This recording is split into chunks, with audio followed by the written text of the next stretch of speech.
Welcome. So the One Crack News fan said, well, let's get to business. This is like the business news channel. Oh, this is business. Eminem marketed the album or the song KILLSHOT like an album. It was better marketed than Kamikaze. I mean, Eminem rollout is entirely different. They love like taking things apart and restructuring it. When Eminem came back with Relapse, he was back with the blonde hair, doing the accents, doing 3 a.m. He was back on some serial killer stuff, like he was telling you guys. When that didn't work, now you got to remember, Relapse dropped. It did like 600,000 in the first week. But it's the previous weeks after that matters. That whole album fell off because people had outgrown Eminem. Goofy Eminem wasn't going to work anymore.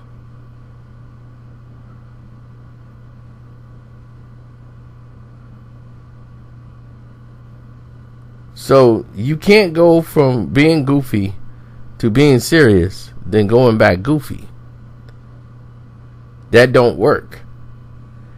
So once you've already committed yourself to something, you're down that road. Now where you go from there is, but you could never go back goofy. And they didn't realize that. And I don't know why they didn't, because it didn't work on the Encore album. And then when he left and came back, it definitely didn't work on the Relapse album.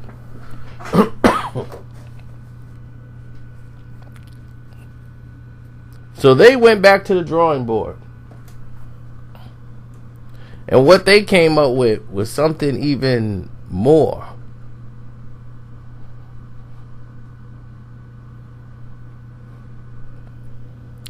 They said, you know what? We got to change Eminem's look. We got to grow him up, but mature him. So in the recovery process, you saw a grown-up Eminem. It's a good calibrated marketing strategy. He had about 27 people in a room, all with Interscope, Shady, Aftermath. And they're sitting there trying to find out how they're going to present Eminem to the world. They said, well, we got to get away from the blonde hair and blue eyes. That's got to happen. And it was supposed to be called Relapse 2, which people thought was coming, Relapse 2. Then they was like, no, it's recovery. And it's meaning we're recovering from that relapse. We're recovering our career. We're recovering everything. So when they changed the names for Relapse 2 to Recovery, that minor change, they said that's the intentions of this album. And what he did was make a alternative rap album and giving Eminem a fresh start with all these lukewarm type of songs. No angry Eminem no more.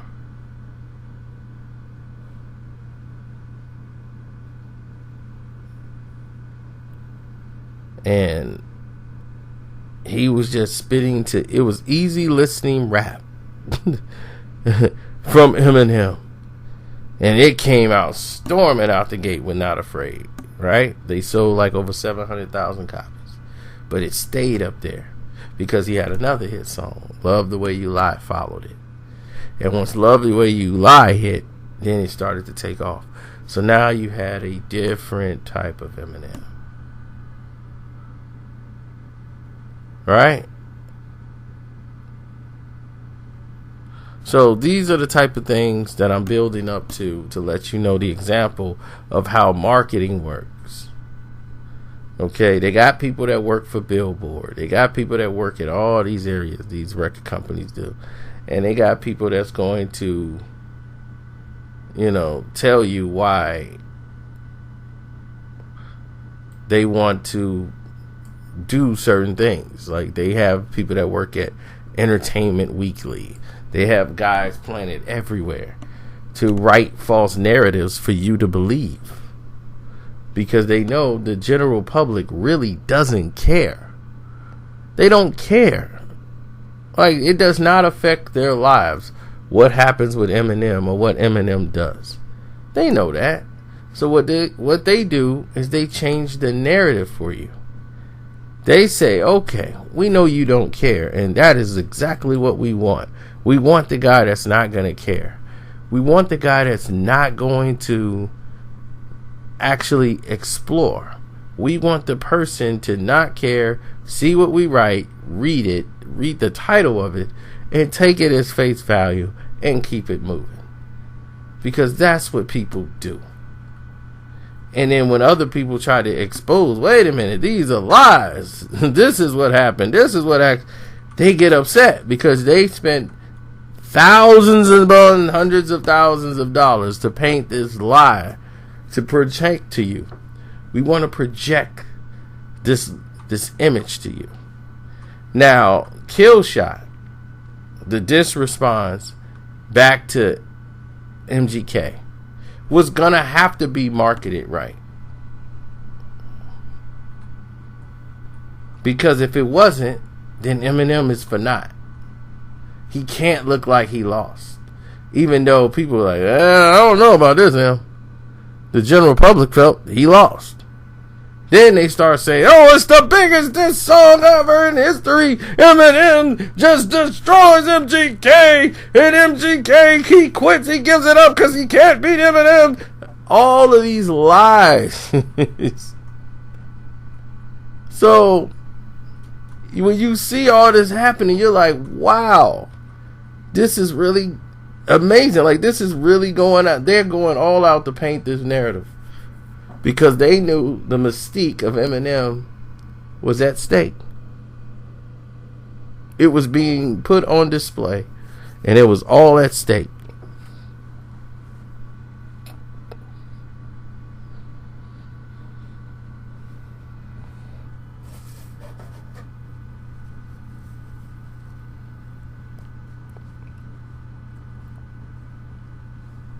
So, how did they achieve this? Well, at ground level, they already had the attention. They had the buzz of the people. So they baited people with this interview session to sit down.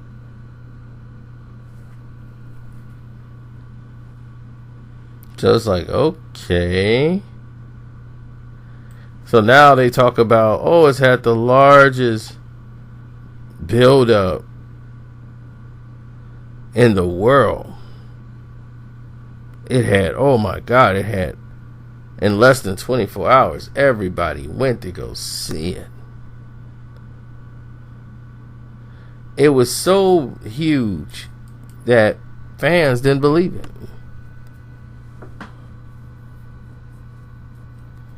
Fans believe Interscope set this whole thing up because both artists are for Interscope. They set all this up just to market and boost up Machine Gun Kelly and Eminem. And they was like, wow, we're not buying this beef. These guys are going to be on a song one day. They don't believe it because the marketing was so over the top for Eminem's KILLSHOT. Where Machine Gun Kelly's Rap Devil was authentic. It wasn't promoted by Interscope. It wasn't promoted by Bad Boy Records. It was promoted by the people. It was promoted by the people.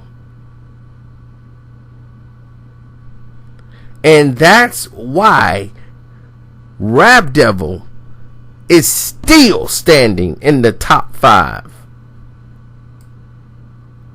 As far as song, the song's been out 3 weeks and it's still in the top 5 and top plays on YouTube, period. People go back and watch that video. They go back and play the song. Meanwhile, KILLSHOT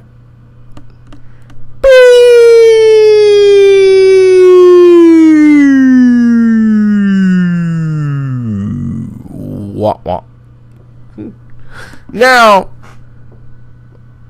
I'm not trying to hate on it, because lyrically the last 2 minutes is epic, but people were going to do what this song was going to do, what they wanted it to do, no matter what Eminem said. And really, I'm just glad he responded back being Eminem, but the track proved exactly what most people said. Eminem cannot pick beats to save his life.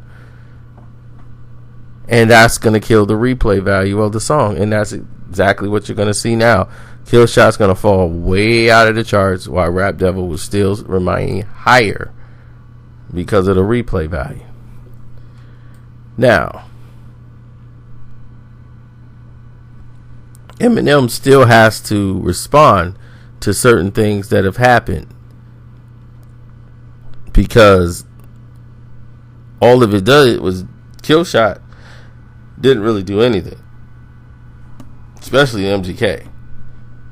Rap Devil exposed everything about Eminem, so it's got all his old enemies coming back, digging up new stuff on Eminem, or digging up old stuff and throwing it out on the internet, and now people are looking at Eminem twisted. So let's get to the budget. Social media marketing budget. What they did was free marketing. What they call free marketing is that anybody who posted a halfway decent video of Eminem dissing MGK, they promoted. They threw their dollars behind it. They put marketing dollars behind it. They have Pitchfork, the website. They set their website up like a Pitchfork, the website, and they went, got their format, took everything from them.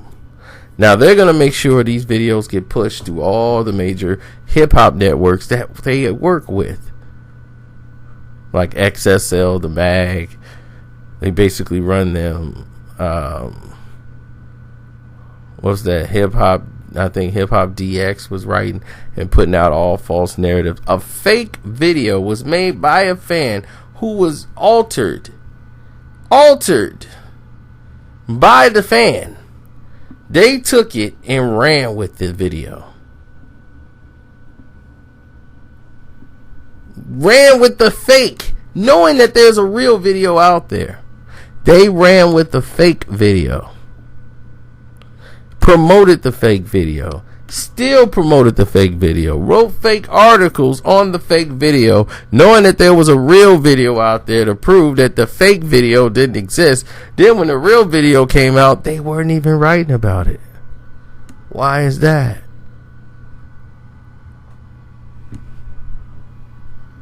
They still writing about the fake.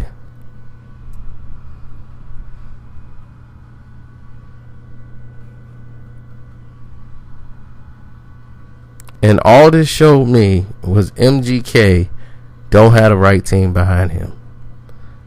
I had a talk with him about this. I'm not going to go into that, but the people around him are not social media types. And he has no really relationship with those people. And I understand it. He's just an artist. And he makes his music, and that's that.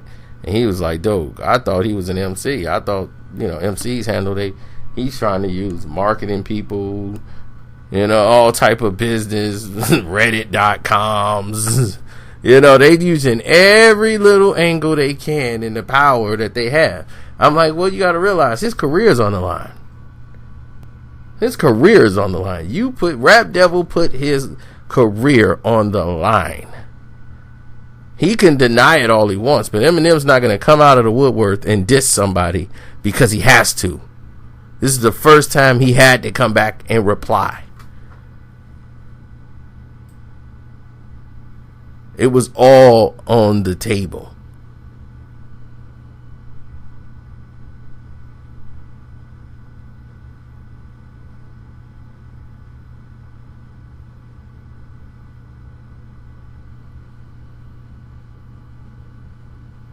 Now, will KILLSHOT be anywhere near YouTube's top in the next couple weeks? No. I think they're going to let it go. But what's surprisingly is that Rap Devil is going to stay where it is.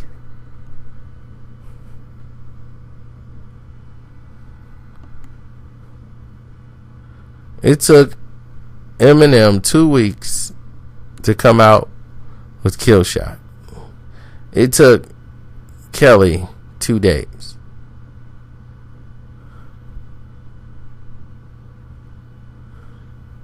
So now they've done all they wanted to do with KILLSHOT. They're not going to put any more marketing money behind it.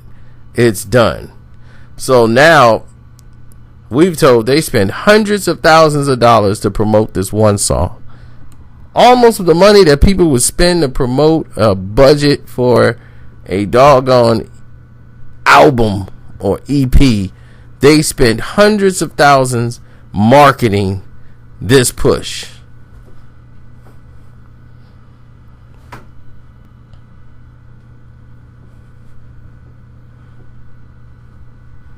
Now, Interscope, who represents MGK, was not pushing as many spins as Eminem record was played considerably on Shade 45.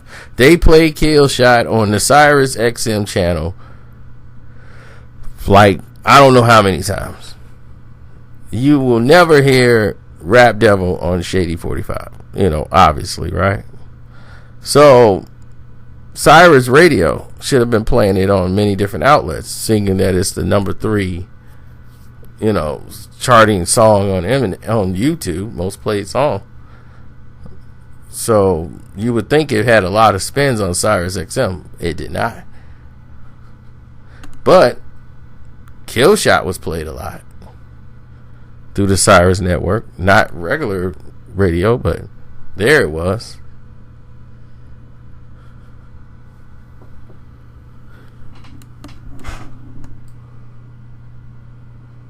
So whenever you got to sit down and do an interview to tell somebody why you're dissing them,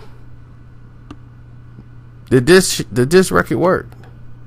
So you spending all this money to change the narrative of people who are stupid, who don't investigate, who don't look back to say, this is what they were doing. They were using all their networks, all the people that work with them, that they're connected to make fake reports.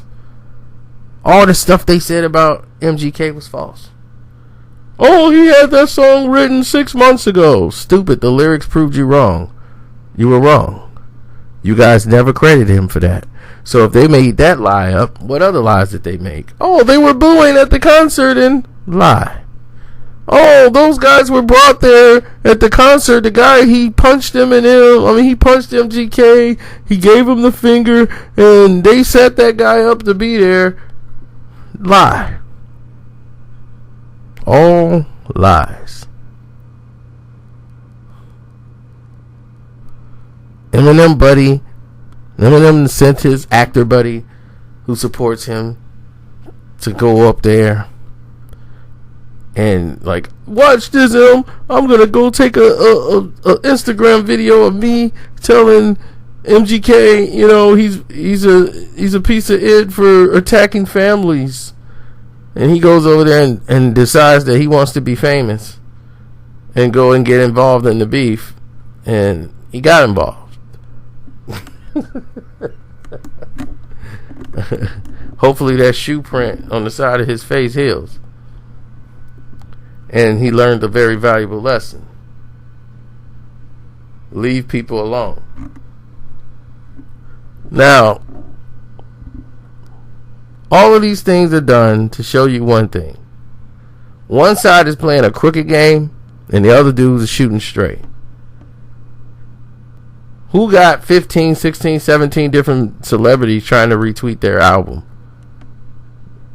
Like, everybody at Shady Records better retweet KILLSHOT. It's like, really, dude? You falling off this bad that you got to use this marketing ploy? It's ridiculous. It's utterly ridiculous. And It's a sign that somebody is not sure of themselves anymore.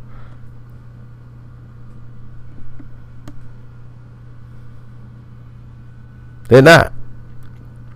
Nothing that they do shows that they're sure about any of the acts or the moves that they're making. And because of it, you're seeing very amateurish moves being made. And it is what it is. But when you spend $300,000 in marketing for promoting this on all of these different formats, you take out a ridiculous ad. Shady Records is going through this budget and push this song like they're really making a lot of money off of it, when they're really not, because they actually are buying back Eminem's credibility. So for people who are subscribed to my channel, to One Crack News, to Carcino for Life, Green Fiend, and all the things that I have on my platforms, you will always be informed of the truth of the matter. You will not get the BS behind it. So anybody subscribed to me will know exactly what's going on out here. They wouldn't fall for all the tricks that happen in the industry. So on that note, I'm out. Thanks for supporting me and keeping us alive, because as much as they try to hate and take us down, we still gonna be here giving you the truth. So waste your money.